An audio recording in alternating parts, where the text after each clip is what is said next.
अगर आपने अभी तक द ब्लैंक पेज ऑफिशियल को सब्सक्राइब नहीं किया तो सब्सक्राइब ज़रूर कर लीजिएगा और बेल आइकन को प्रेस करिएगा ताकि आपको हमारा हर नया जो एपिसोड है उसका नोटिफिकेशन मिलता रहे। आज से 9 दिन पहले ब्रॉडर व्यू के एपिसोड नंबर 862 में मैंने ये बात की थी कि चाइना के लिए अभी तक गोदी मीडिया और जो भक्त हजरात हैं बीजेपी के, ये झूठ बोल रहे हैं अपनी पब्लिक से।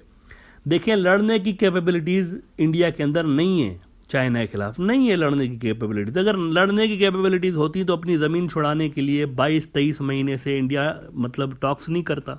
15 मरतबा मिल चुके हैं, बार बार टॉक्स फेल हो रही हैं, बार बार मिल रहे होते। तो इसका क्या मतलब है? इसका मतलब है कि वो मिलिट्री ऑप्शन को कंसिडर ही नहीं कर रहे। 15 राउंड ऑफ टॉक्स फेल हुए और रूस की तरफ भी गए, लेकिन रूस ने भी चाइना के खिलाफ कोई मदद करने से इनकार कर दिया। रूस की जानिब से चाइना के खिलाफ जब लिफ्ट ना मिली, उसके बाद इंडिया हथियार डाल चुका है तकरीबन एक तरह से चाइना के सामने। और मैंने कहा था उस एपिसोड में कि India surrendered Chinese foreign minister to visit India, और फिर मैंने उसमें सऊदी और यूएस के दरमियान जो इश्यूज चल रहे हैं उस पर भी बात की थी। वाज़े तौर पर यह चीज़ डिस्कस हुई थी कि look, Modi must stop cheating public, now game is over. तो मैंने क्लियरली आपको 9 दिन पहले बता दिया था कि गेम इज ओवर। ये सिर्फ चीज़ों को खींचा जा रहा है। अब खींचने की भी वो जगह होती है, डेड एंड आ जाती है ना, आगे आप खींच भी नहीं पाते। इस पे हस्बे आदत आपको याद होगा भक्त हजरात डिसएग्री हुए थे कि नहीं, जब तक चाइना वापस नहीं जाएगा लद्दाख से तब तक हम मिलेंगे ही नहीं चाइना से, हम भी अपना प्रेशर उनके ऊपर डालेंगे, ये करेंगे वो करेंगे। लेकिन आज चाइनीज़ फॉरेन मिनिस्टर आ गया इंडिया, वो जो मैंने बात 9 दिन पहले, लेकिन आ गया इंडिया। और सिर्फ इंडिया आया ही नहीं, बल्कि Indian foreign minister Indian NA से अजीत देवल सबसे इनकी मुलाकात हुई है। अच्छा, अजीत देवल ये वही हैं जिनका अफगानिस्तान के अंदर इंडिया को धपड़धूस कराने में मेन रोल था, ये वही अजीत देवल है। इंडिया की ये जो डिफीट हुई है ना, उसमें इन्होंने कलीदी रोल प्ले किया। ये भी मिले हैं चाइनीज़ फॉरेन मिनिस्टर से। और वो जो मैं कई रोज से बात कर रहा हूँ कि इंडिया एक यू टर्न लेने की कोशिश कर रहा है, जिसको मैंने स्ट्रेटेजिक रिपोजिशनिंग का नाम दिया हुआ है। जब आपके सामने रोड बंद होता है तो आप गाड़ी रिवर्स वापस घुमाते हैं। यूक्रेन की जंग के अंदर जो कुछ भी हुआ है, अमेरिका और उसकी इत्तेहादियों की तरफ से जो कुछ भी किया गया है यूक्रेन से, कोई बड़ी लिफ्ट नहीं कराई गई, कोई ज़्यादा उस तरह, सिर्फ हथियार दे रहे हैं और कुछ नहीं कर रहे। इसको देखकर इंडिया रीसेट कर रहा है अपने रिलेशंस। चाइनीज़ फॉरेन मिनिस्टर खुद नहीं आए, ये मैं आपको बता दूं, खुद नहीं आए।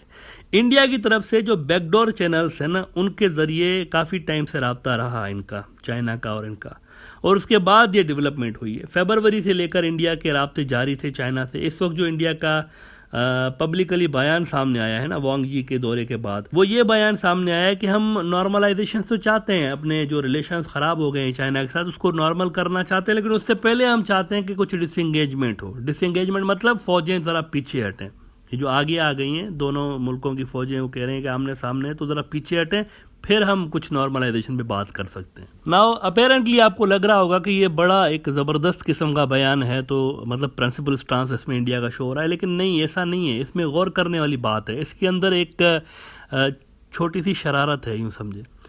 वो ये है कि इंडिया ने ये बात नहीं की इस बार कि हमें अप्रैल 2020 से पहले वाली पोजीशन चाहिए, ये बात नहीं हुई है। This is interesting. क्या इसका मतलब यह है कि इंडिया ने ये जो चाइना अंदर घुस के आ गया है इसको एक्सेप्ट कर लिया है? मतलब हर बार यही बात करते थे कि हम अप्रैल 2020 से पहले वाली पोजीशन चाहते हैं। अप्रैल 2020 के बाद घुस के आए थे ना चाइनीज लद्दाख के अंदर, ज़्यादा इलाका 1000 स्क्वायर किलोमीटर ले गए थे। तो इंडिया हमेशा यही कहता था कि आप पीछे जाएं, जो आप अप्रैल 2020 की पोजीशन पे चले जाएं वापस। इस बार वो नहीं हुई बात। ऐसा क्यों हुआ है? और अब इस नए जो इंडिया का नैरेटिव नया अपनाया गया है ना, इसका क्या मतलब है? क्या आप डिसएंगेजमेंट हो, इसका क्या मतलब? इसका मतलब कुछ यूँ निकल रहा है फिर, जब आप स्पेसिफिक बात नहीं कर रहे हैं ना अप्रैल 2020 से पहले जाएं, इसका मतलब है कि आप इस बात पे एग्रीड हैं कि कुछ ना कुछ इलाकों पे आप रहेंगे, दैट्स फाइन, लेकिन कुछ और इलाकों से आप पीछे हटें। ये इंडिया ने एक बीच का रास्ता निकाला हुआ है, और ये इसलिए इंडिया ने बीच का रास्ता निकाला हुआ है ताकि चाइना कुछ इलाकों से डिसएंगेज हो और इंडिया अपने इस यू टर्न को सेल कर सके कि सी चाइना वापस जा रहा है, मोदी साहब जीत गए। चाइनीज़ जो अंदर घुस के आ गए थे वापस खुद ही जा रहे हैं। वो मोदी साहब जिन्होंने आज तक माना ही नहीं, उनका एक ही ऑफिशियल बयान आया हुआ है इस पूरे ये जो सारी की सारी चीज़ हुई है लद्दाख के अंदर, एक ही बयान आया है मित्र का, 56 मिलीमीटर वाले का। वो कह रहे हैं कि कोई घुसा ही नहीं है, nobody entered in our territory, ये एक स्टेटमेंट। उसके बाद उनका कोई इस तरह का कोई बड़ा स्टेटमेंट नहीं आया। ना बात इंडिया अब इस पे कर रहा है कि आपने जो इलाके ले लिए हैं ना, उससे अगर आप पूरा डिसएंगेज नहीं हो पा रहे, कुछ इस तरह के इशारे इंडिया दे रहा है। तो अगर पूरा डिसएंगेज नहीं हो पा रहे तो कम से कम कोई ऐसा हमें मोटिव तो दें, जवाब तो दें, जिसको बेस बना के, जिसको सेल करके हम अपने पब्लिक को ये कह सकें कि सी चाइना जो है ना वो अपनी गलती उसको एहसास हो गया, वो पीछे जा रहे हैं, तो हमें रिलेशंस ठीक करने चाहिए अब चाइना के साथ। इस पे एक दो एरियाज इंडिया ने ऑप्शन दिया हुआ है कि आप यहाँ से ज़रा थोड़ा सा पीछे हट जाएं इस टेरिटरी से, हमारी जो टेरिटरी के अंदर आप आ गए इससे ज़रा एक दो ऑप्शन दिए हैं उन्होंने। अच्छा, यहाँ पे मैं आपको बता दूं कि चाइना माइट कंसीडर सम ऑप्शंस, मेरा ज़ाती ख्याल है। क्यों? एक बहुत बड़ा गेम है यहाँ पे चाइना के लिए। कुछ हो सकता है कि चाइना वो जो बफर बने हुए थे ना, वो चाइना हो सकता है कि इनको खाली कर दे, बफर्स को, जो कि इंडिया की टेरिटरी नहीं थी, वहाँ तक हो सकता है कि चाइनीज़ चले जाएं। सारे इलाकों से नहीं, लेकिन एक दो इलाकों से इंडिया को एक एक्सक्यूज़ प्रोवाइड करने के लिए, ताकि वो भी अपने पब्लिक को कुछ सेल कर सके। अब वो क्यों कर सकते हैं ऐसा?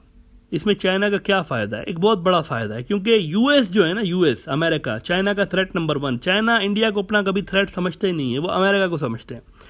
यूएस की अगर आप हरकतें नोट करें इस वक्त आलमी सतह पर, वो क्या कर रहे हैं? अमेरिकन से इस वक्त एग्रेसिवली, बड़ा एग्रेसिव तरीके के साथ उनकी डिप्लोमेसी जारी है। वो रशिया के खिलाफ और चाइना के खिलाफ एक आलमी अलायंस बनाने के चक्कर में है, जबकि चाइनीज़ क्या कर रहे हैं? वो उस अलायंस को रोकने की अटैम्प्ट कर रहे हैं।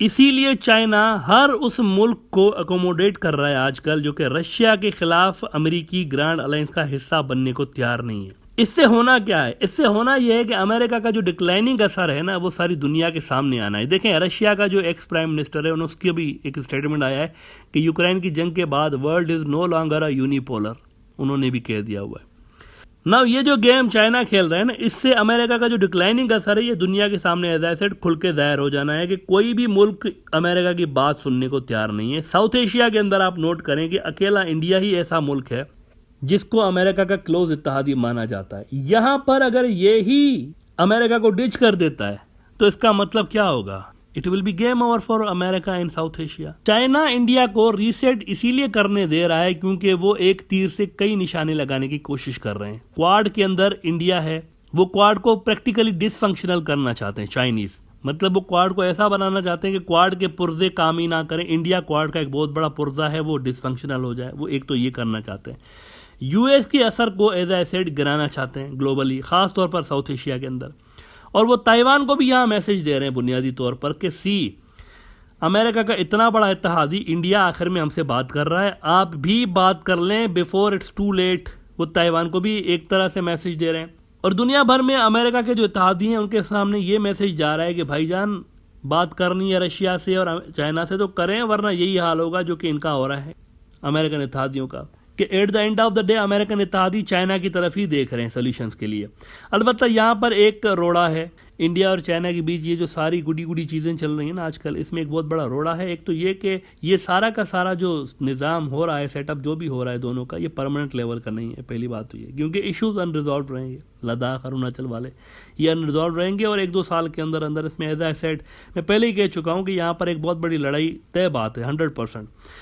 इतना बड़ा इंडिया चाइना चाहेगा नहीं कि उसके बगल में रहे। एंटी चाइना इंडिया कभी वो नहीं चाहेंगे कि उसके साथ रहे।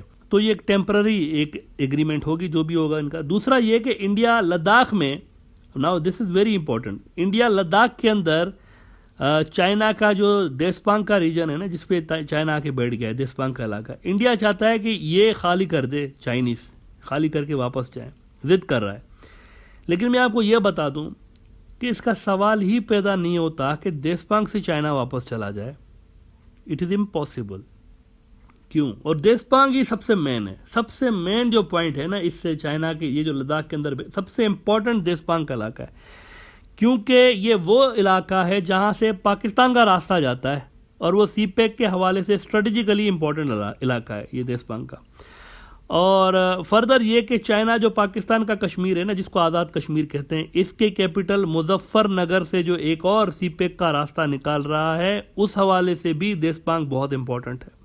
काफ़ी बड़ा रीजन है देशपांग का। ये इंडिया को देना चाइना ने है ही नहीं। अलबत्ता यूएस से दूर कराने के लिए कोई और छोटा सा नन्ना मुन्ना सा एरिया इंडिया को दे सकता है। After all they have got around 1000 square kilometre of land, उसमें से हो सकता है वो कुछ 100 किलोमीटर दे दें उनको। It is also quite possible, temporarily वो इसको दे सकते हैं। देखिए उनका नया एक बॉर्डर लॉज आ चुके हैं और उन बॉर्डर लॉज के हिसाब से चाइना के 1 जनवरी 2022 से वो इम्प्लीमेंट भी हो चुके हैं। उस हिसाब से भी ये जो लद्दाख है पूरा का पूरा, अरुणाचल और सिक्किम पूरा का पूरा, ये चाइना ने अपनी ऑफिशियल बाउंड्रीज के अंदर उनको ऐड भी कर लिया हुआ है और इन पे क्लेम भी कर लिया हुआ है कि ये हमारा है, इनके अंदर हमारा कानून होना चाहिए। ये सारे के सारे लॉज उनके पहले ही बने हुए हैं। तो इस वक्त अगर वो 50-60 किलोमीटर देते हैं ना इंडिया को कुछ इलाका, तो इट डजेंट मीन कि वो अपने क्लेम से बैक ऑफ करते हैं। वो सिर्फ अमेरिका को इस वक्त नज़र में रख रहे हैं कि पहले हमने ये जो सबसे बड़ा थ्रेट है इनको डाउन करना है। इंडिया तो छोटी चीज़ है हमारे लिए। तो हो सकता है वो कुछ इंडिया को इलाका दे दें ताकि इंडिया अपनी पब्लिक को सेल कर सके नैरेटिव बिल्डिंग के लिए कि चाइना पीछे हट रहा है, लिहाजा we have to bring our relations on normal level with the Chinese. लेकिन फिर सवाल यह है कि अमेरिका, वाशिंगटन वाले बाबा जो कि एंक्शसली ये सब कुछ देख रहे हैं, वो काफ़ी बुरा फंसे हैं। ये जो अमेरिकन है ना, डिप्लोमेटिकली इनको चाइना ने बड़ा बुरा फंसाया हुआ है। अमेरिकन इसके जवाब में क्या करेंगे ये देखना बाकी होगा। देखिए ना, दोनों तरफ से ये तो ढोल है ना एक तरह सा, वहाँ से भी बज रहा है तो वहाँ से उधर से भी बज रहा है। इस तरह की फॉरेन पॉलिसी मोदी साहब ने बना के रखी हुई है। चाइना से नहीं बजेगा तो उधर से बजेगा, एक ढोल है एक तरह से। ये जो सारी इंडिया की रिपोजिशनिंग है ना, अगर आप देखें ये इस बात का सबसे बड़ा सबूत है कि इतने साल इंडिया का टाइम वेस्ट किया गया मोदी साहब के नेतृत्व में। इतने साल इंडिया ने जो फॉरेन पॉलिसी मोदी साहब की लीडरशिप में अडॉप्ट कर रखी थी वो फेल हुई है। अब देखें ना, जितना क्वाड में गए हैं, इंडो पैसिफिक, पता नहीं क्या क्या उन्होंने नहीं किया। अब क्या हो रहा है आखिर में, वही चाइना के साथ बैठ के और वो कह रहे हैं यार ज़रा थोड़ा सा इलाका दे दें ताकि अपना नैरेटिव सेल कर सकें पब्लिक में। तो फेल हुई है। इतने साल जो भी इंडिया की फॉरेन पॉलिसी रही वो फेल हुई और अब इंडिया इसको रिवर्स करने और इसको तब्दील करने की कोशिश करता हुआ नज़र आ रहा है।